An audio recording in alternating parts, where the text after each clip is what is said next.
Le MAC d'Esther, c'est l'actualité du parc technologique de Limoges.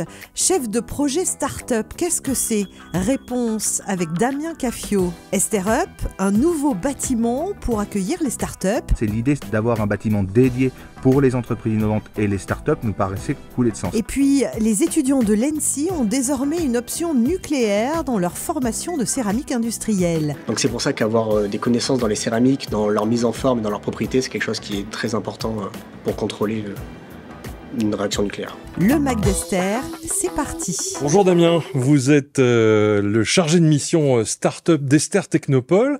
Ma première question, mais qu'est-ce qu'une start-up? Parce que j'en connais de toutes les tailles et de tous les âges. Bon, d'abord, bonjour. Alors, une start-up, qu'est-ce que c'est? Une start-up, c'est en fait c'est une entreprise conventionnelle, on va dire.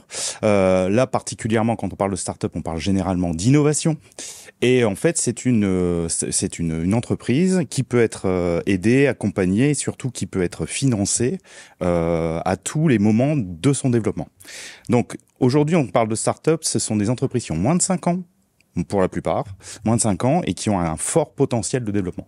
Votre job, c'est quoi? De les accompagner? Ça veut dire trouver des financements, les aider au développement, trouver des locaux? Bref, c'est une mission assez large. C'est très large, et c'est ça qui est passionnant, faut être réaliste.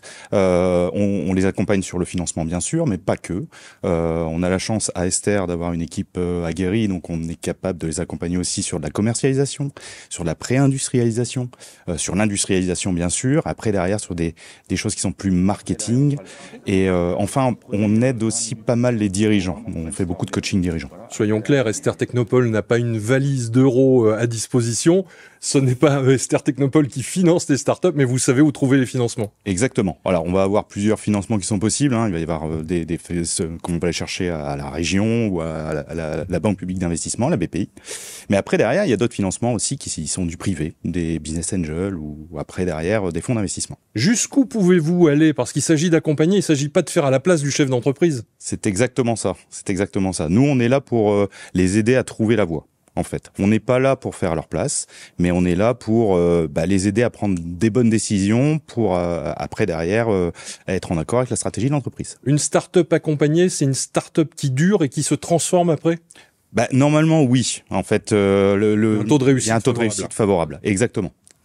Comment est-ce que dans ce rôle-là, avec les startups, vous contribuez tous ensemble à l'attractivité de notre territoire? Ça veut dire que plus il y a de réussite, plus il y a de création, plus on devient attractif. C'est exactement ça. Alors, c'est aussi une logique de dire, à un moment donné, on doit être capable de créer des entrepreneurs. Créer des entrepreneurs, c'est créer les futurs employeurs, les employeurs de demain.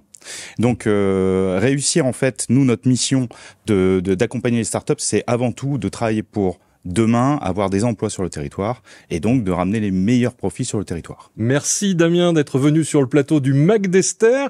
Nous continuons notre découverte d'Esther avec un tout nouveau bâtiment. Et tiens, fait du hasard, il s'appelle Esther Up et c'est un nouveau bâtiment qui sert à accueillir des startups.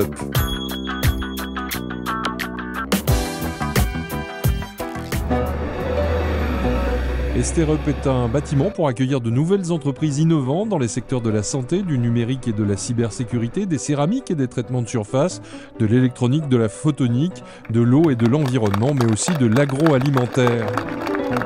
C'est dans le sens et dans la droite ligne du projet de territoire qui avait été voté en début de mandat, je le rappelle, à l'unanimité des élus, quel que soit leur bord politique. On s'était engagé à mettre le paquet sur le développement économique parce que ce territoire en a besoin.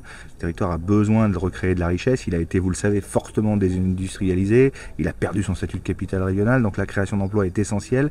Et l'idée était d'aller sur des secteurs d'activité où on avait déjà un avantage compétitif, un avantage relatif par rapport à nos voisins. Une grosse partie des entreprises innovantes et des startups étaient jusque-là hébergées dans la coupole d'Esther, qui est pleine à craquer. Aujourd'hui, il y a des gens qui se sont développés, dont les activités se sont considérablement agrandies au sein d'Esther Technopole, et donc il fallait libérer de l'espace. Et l'idée d'avoir un bâtiment dédié pour les entreprises innovantes et les startups nous paraissait couler de sens. Sur 210 hectares, Esther rassemble 184 raisons sociales, près de 3200 emplois et 850 étudiants. Esther Up, en 2 bâtiments, offre 1780 m² de surface en 6 cellules de 130 à 300 m², aménageables sur mesure. La CELI, dans le cadre de la concession qui nous est confiée par Limoges Métropole, prend en charge un certain niveau de travaux.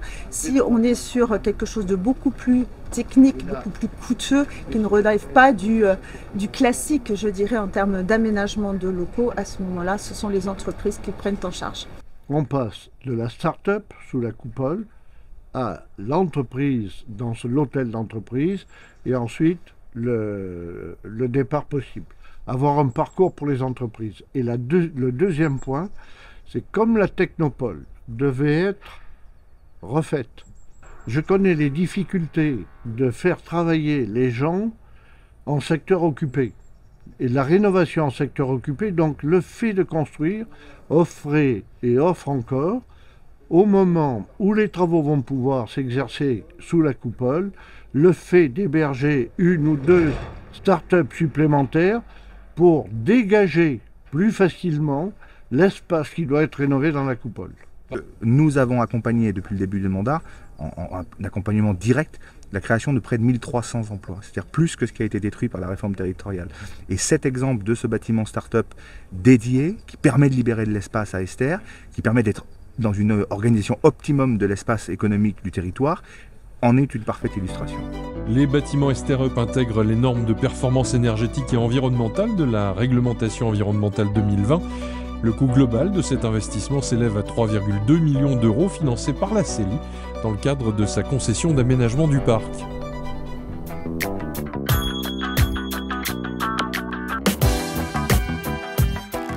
Pour le grand public, le lien entre la céramique et le nucléaire n'est pas évident. À l'ENSI, l'École nationale supérieure des céramiques industrielles, c'est limpide. Et nous, on propose plusieurs options de matériaux pour le bâtiment, matériaux pour les procédés additifs, l'impression 3D, les céramiques pour le bâtiment et différents secteurs, et le nucléaire, un de ces secteurs qui intéressent les étudiants. Alors, les étudiants engagés dans ce module supplémentaire ont pour vocation donc d'avoir des informations et des compétences et des connaissances donc allant de la matière première de l'uranium qui est extraite, donc c'est-à-dire le yellow cake, jusqu'aux déchets, en passant par toute la chaîne du combustible. Donc il y a des intervenants du CEA, Cadarache, Orsay, Marcoule qui interviennent dans la formation. Donc à la fois pour leur donner des informations donc, sur les matières premières telles que l'uranium, et en plus de ces informations-là sur l'uranium UO2, il y a une visite qui intervient chez Bessines, au musée, et on visite aussi le laboratoire CIM, que vous connaissez je pense. Après, au niveau du combustible, il y a des collègues également qui interviennent sur le combustible. Les personnes du CEA interviennent pour leur expliquer avec toutes les générations comment évoluer le combustible. Et il y a une activité sur tout ce qui est matrice de confinement. Les céramiques sont présentes partout dans notre vie, nos téléphones, les moteurs thermiques et électriques qu'en recèlent. Et c'est la même chanson dans le secteur nucléaire. Pour les céramiques nucléaires, donc on va les retrouver dans la gaine du combustible. Donc par exemple, voilà, on a besoin de UO2 pour la gaine du combustible, on a besoin de faire des gaines qui vont résister en température, on a besoin de faire des matériaux qui vont résister en température et qui vont permettre de ne pas avoir des radiations. Donc quels seront les nouveaux verres qui vont protéger de la radiation, puisqu'on sait que le plomb va être interdit. Donc il va y avoir certainement des nouveaux matériaux qui vont apparaître, et il y a aussi un enjeu ici sur l'innovation pour ces nouveaux matériaux. Les options proposées par l'ENSI sont attractives pour les futurs ingénieurs formés à Limoges. Les céramiques, c'est ce qui est utilisé comme combustible dans les centrales nucléaires. Donc c'est des oxydes d'uranium. Donc l'uranium en fait est présent sous la forme de céramique quand on le met dans un réacteur. Donc c'est pour ça qu'avoir des connaissances dans les céramiques, dans leur mise en forme et dans leurs propriétés, c'est quelque chose qui est très important pour contrôler une réaction nucléaire. Avant de commencer à étudier la céramique, je m'y attendais pas. On a le verre, on a beaucoup de matériaux qui sont divers et qui peuvent avoir des applications également diverses. Dans tous les cas, on cherche toujours à optimiser la production de l'énergie, que ce soit dans la création de nouveaux réacteurs nucléaires ou même d'innover, de changer ces réacteurs, que ce soit pour des questions de rendement, des questions donc, de recyclage. Et on est au cœur de ce changement pour trouver les meilleures solutions et essayer de produire au maximum sans, bien sûr, polluer davantage.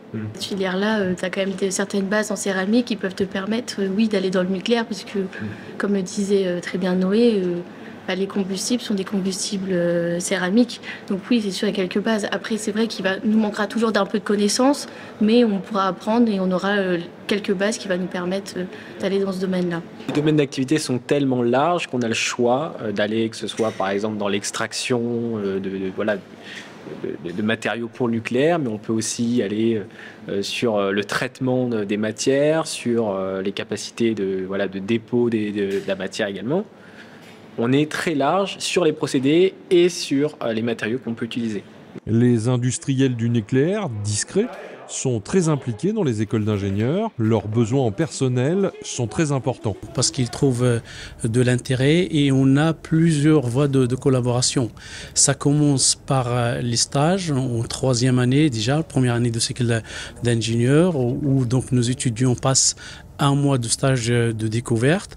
En 4e année, on passe déjà plusieurs mois, 4 mois.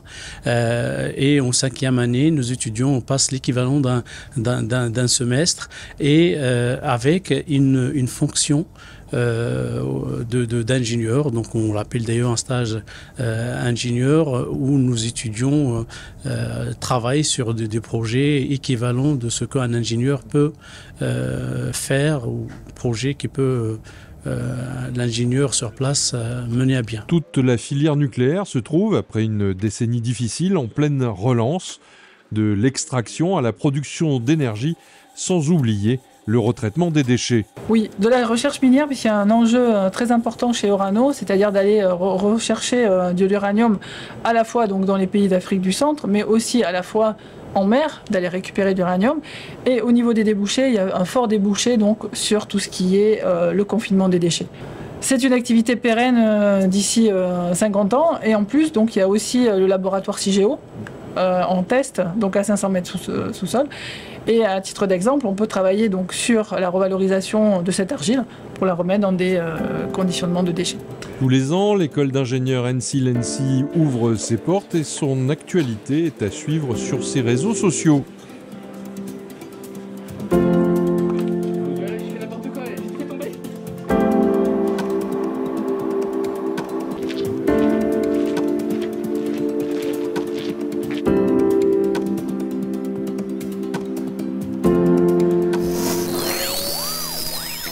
Le Mac d'Esther, c'est déjà fini. Rendez-vous dans un mois.